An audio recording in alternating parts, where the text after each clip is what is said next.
किसको लेकर धरना दे रहे हैं? देखिए, हम सब लोग उत्तर प्रदेश राज्य ग्रामीण आजीविका मिशन UPSRLM के कर्मचारी हैं और 10 साल पहले से लोगों ने जो ज्वाइन किया तब हमारी HR पॉलिसी लागू की गई। HR पॉलिसी अनुसार सभी को 7 से 15% का सालाना वेतन वृद्धि दी जानी थी, लेकिन वो 10 साल से अभी तक लंबित पड़ी है। किसी बार भी वेतन वृद्धि का लाभ नहीं दिया गया।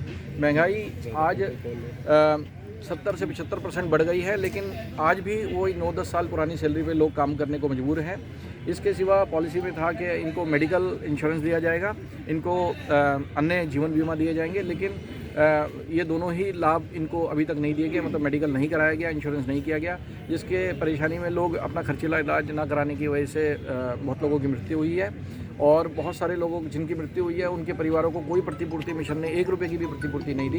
लोग आपसी रूप से कुछ कलेक्शन करके अगर उनके परिवार की मदद करें तो करें। और इसके सिवा कम वेतन होने के बावजूद भी लोगों की जो तैनाती है उनको तकरीबन अपने गृह जनपद से 500-600 किलोमीटर दूरी पे तैनात हैं और ये इंटेंशनली भी हुआ है, क्योंकि इतनी बड़ी तादाद में जब आप ऑप्शन ले सकते हैं कि आपको कहाँ भर्ती रखा जाए, तो इन्होंने दूर स्थान पे रखा। और आज हालत ये है कि इतनी दूरी पे होने की वजह से वो लोग अपने आप को ठगा महसूस करते हैं, क्योंकि सैलरी भी नहीं बढ़ रही है और ऊपर से क्या कहते हैं, जो भत्ते हैं इनके भत्तों पे इन्होंने रोक लगा दी। भत्तों में एक फील्ड का अलाउंस हुआ करता था, क्योंकि ये लोग प्रोफेशनल हैं तो सेल्फ लर्निंग बहुत ज़रूरी है, उसके लिए अलाउंस थे। और क्या कहते हैं, इसके सिवा कुछ अन्य भत्ते थे, मोबाइल यूज़ करते हैं, मोबाइल का अलाउंस था, लैपटॉप अलाउंस था और चाइल्ड एजुकेशन के लिए कुछ भत्ते थे। तो उसको देख करके बहुत सारे लोग इस जॉब में आए, क्योंकि अन्य जगह से सैलरी को स्लैब ये थोड़ा ठीक लगा, तो लेकिन ये उनके साथ धोखा हुआ, दिखाया कुछ और अंदर आने के बाद उनको कुछ और दे रहे हैं। सबसे पहली चीज़ तो ये बताइए कि आप लोग की नियुक्ति क्या आउटसोर्सिंग के माध्यम से? नहीं, बिल्कुल गलत है। हम लोग की जो नियुक्ति है वो आउटसोर्स के माध्यम से नहीं हुई। लोग संविदा पे थे, सरकार की एक कार्यालय आदेश जारी हुआ राज्यपाल जी महोदय से, उसके द्वारा उन्होंने ये कहा कि अब सभी डिपार्टमेंट में जो भर्तियाँ होंगी वो आउटसोर्स से होंगी। तो उसका मतलब ये है कि आप किसी कंपनी से आदमी लेंगे, ठीक है, लेकिन यहाँ किसी कंपनी से कोई आदमी नहीं लिए गए।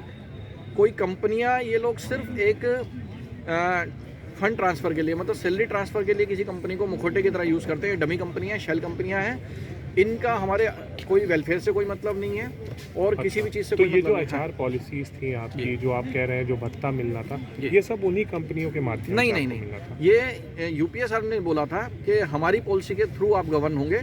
इनको हो सकता है ये उनके थ्रू इम्प्लीमेंट कराते हैं, लेकिन ये तो सिर्फ एक बहकाने का तरीका है कि ये इम्प्लीमेंट करेंगे, वो इम्प्लीमेंट करेंगे। एंड ऑफ द डे मतलब आखिरी बात ये है कि जब कोई आदमी चला गया, अब वो किसको करना था, क्या करना था, तो जानबूझ के उलझा रहे हैं। जो हमारा मिशन है वो 7 करोड़ रुपए सालाना बचा रहा है मेडिकल और इंश्योरेंस के नाम पे। अभी तक वो 50-60 करोड़ रुपए बचा चुका है उस परिवारों से। और प्रतिपूर्ति के लिए कोई परिवार जा रहा है कि भाई हमारा ये सदस्य आपके यहाँ काम करते हुए ये एक्सपायर हो गया, रोड एक्सीडेंट हो गया और इसका इंश्योरेंस दीजिए।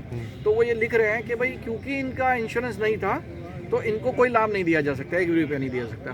तो अब ये बताइए कि ये गलती किसकी थी? उनके परिवारों की तो गलती नहीं थी। मेडिकल इंश्योरेंस इनको देना था, गलती इनकी है। ये भाई कोर्ट में भी मतलब पहले से आपसे कहा गया कि आपको मेडिकल इंश्योरेंस मिलेगा, लिखित में है, लेकिन मिला नहीं। ये सब लिखित में, बिल्कुल लिखित में 10-15% का इंक्रीमेंट भी कहा गया। जी। और कंपनी कौन सी, अगर बात करें कंपनी जो आप लोग? नहीं, हम UPSRLM से हमारी बात, क्योंकि UPSRLM से बने हुए हैं, बीच में सैलरी देने के लिए ये लोग कुछ कंपनियां बदल देते हैं। अभी फिलहाल में सैम से वो जाने वाली है, वो 1 साल के लिए आती है, तो उससे हम लोगों का कोई इंटरेक्शन नहीं रहता। कोई इंटरेक्शन नहीं है आप लोगों का सीधे तौर पे। आप अगर आप बहुत सारे लोग हैं, हाँ, सबसे हम लोग आप कुछ कह रहे थे, हम लोग सीधे वीडियो